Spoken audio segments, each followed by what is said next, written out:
Hi అండి. Hello నమస్తే.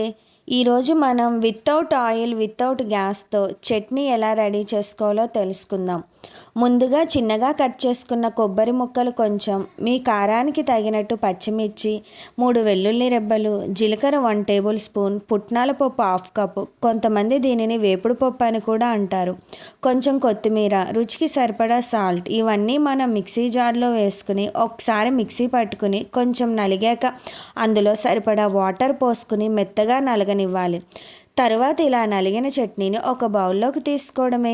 అంతేనండి. No oil, no gas. చూసారా? బట్ చట్నీ రెడీ అయిపోయింది. ఈ చట్నీని దోశ, పొంగనాలు, బోండా, ఇడ్లీ ఏ టిఫిన్‌లోకైనా నంచుకుని తినడానికి చాలా బాగుంటుంది. ఒక్కసారి మీరు కూడా ట్రై చేసి చట్నీ టేస్ట్ ఎలా ఉందో కామెంట్ చేయండి. అంతకన్నా ముందుగా నా ఛానల్ని లైక్ చేసి, షేర్ చేసి, సబ్స్క్రైబ్ చేయండి. Thank you.